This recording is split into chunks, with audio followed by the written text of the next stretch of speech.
जैसे कुछ परेशानी आ गई जीवन में, भले ही तबीयत खराब हो गई, कुछ घर में कलेश चल रही है, बच्चे ठीक नहीं हो रहे, तो कई ज्योतिषाचार्य या पंडित जी बोलते हैं ये वाली पूजा करा लो, ये वाला जाप करा लो या ये अभिषेक करा लो।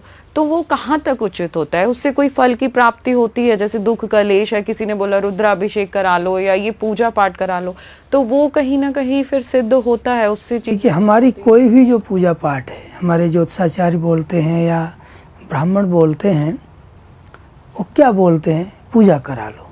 ये तो नहीं कहते घर में जाके इस ग्रह को गाली दे लो, ये तो नहीं कहते कि पड़ोसी के यहाँ पत्थर मार दो, नहीं कहते। क्या कहते? पूजा कर लो। तो पूजा है भगवान को स्मरण करना और प्रार्थना करना, यही पूजा है। ये वस्तु रख दो, ये मंत्र कर लो, जो मंत्र विधि आदि करते हैं उसमें ब्राह्मण आते हैं, मंत्र कर रहे हैं। मंत्र वैदिक ध्वनि है, वैदिक ध्वनि तरंगों को उत्पन्न करती है जब आप कंटिन्यू बोलते हैं। देखिए, गाली में जो शब्द निकला वो भी शब्द है, गा है, ला है, गाली है।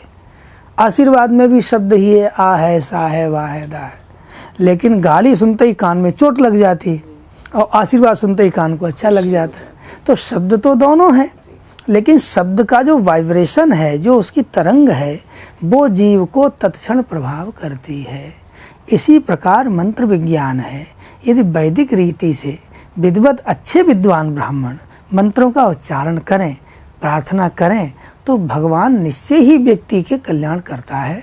जिस कामना से, जिस भावना से किया जाता है, उसमें पर्याप्त मात्रा में उसको लाभ होता है। कोई रोगी है तो मृत्युंजय का जप कर रहा है, किसी के घर में रोग छोड़ नहीं रहे तो गायत्री का जप करा रहा है, कोई पितृ देवताओं को यजन कर रहा है। ये देवी देवताओं की भूमि है। यहाँ जितने दिखते हैं उससे बहुत बड़ी संख्या में अदृश्य शक्तियाँ हैं जो दिखती नहीं। तो जो दिखती नहीं है वो हमें प्रभावित करती हैं। हम सोचने के लिए भी स्वतंत्र नहीं है।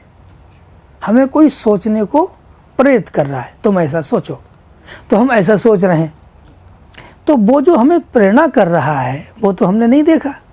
तो हम जब प्रार्थना करते हैं कि हे देव, हे ईश्वर, हे हनुमान जी महाराज, हे शंकर जी महाराज, हे गणेश जी, जो भी जिसकी उपासना करते हो, मंत्र करते हो, तो उसको ये प्रार्थना करते हैं कि भाई हम यहाँ आकर के अब असमंजस में हैं, हम क्या करें, तो आप हमें सत्प्रेरणा दीजिए। तो देव ही प्रेरणा देने वाला है। तो प्रार्थना से वो जो शक्तियाँ हैं वे सभी द्रवित हो जाती हैं और हमारी जो तमोमयी राशि कम होती है और हमारे सतोगुण पक्ष बढ़ जाता है। तो हमारा काम कभी 90% हो जाता है, कभी कभी नहीं भी होता है। तो नहीं होने पर भी किसी को दोष नहीं, मेरे भी कुछ अपराध होंगे, भगवान ने मेरी प्रार्थना नहीं। ऐसे दीनवत शरणम गता, दीनवत होकर के भगवान के आगे प्रस्तुत होना चाहिए। मतलब पूजा पाठ वैसे कराते रहना चाहिए, करने ही चाहिए। उसी का फल है। कल के परसों की कोई वीडियो घूम रही है देश भर में कि वो जो फिल्म के अभिनेता हैं गोविंदा जी, उनकी पत्नी ब्राह्मणों को कोई कटु वचन कहती है कि मैं तो हवन, उसी को हवन कर दूं, ये कर दूं। अरे अपने पति का नाम तो देख, किसने रखा होगा?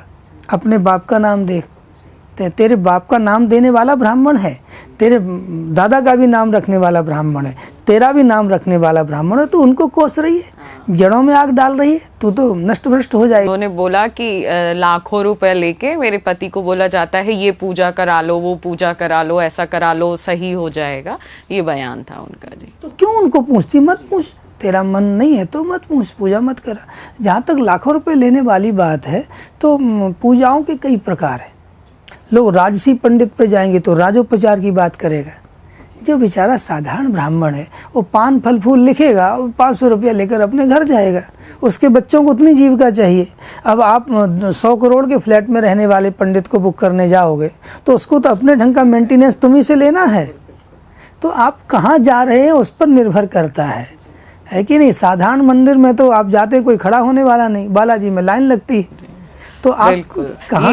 ये सब भगवान की ही शक्तियां हैं कि हम जी पा रहे हैं, अच्छे से चल फिर पा रहे हैं। और जब भी कोई प्रॉब्लम आती है हम भगवान को याद करते हैं और उस प्रॉब्लम से बाहर आ जाते हैं। तो ये सब शक्तियां ही हैं। और पूजा पाठ का ऐसा है कि बहुत से लोग ऐसे भी समझाते हैं कि अगर आपके मन में कुछ खराब चल रहा है और आप उसके लिए एक अच्छा कुछ सल्यूशन निकालते हैं, भले ही पूजा पाठ करा लेते हैं, भले ही उससे कुछ ना होता हो, लेकिन आपके मन तो सही हो गया कि हमने पूजा पाठ कराई, अब सही हो जाएगा, तो आपका मन उस तरीके से काम करने लग जाता है। आत्मबल, जी, मनोबल, जी, यही सबसे बड़े बल हैं। बिल्कुल। शरीर बल तो तीसरे नंबर पर आता है। जी, तो हमारा मन पवित्र होने लगता है और हमें लगता है कि हमारे सिर पर कोई है, उससे हमने अपनी प्रार्थना लगा दी है। जी, जी, जी। अब मेरी सब सुनवाई ठीक हो जरूर जाएगा। जी, जी।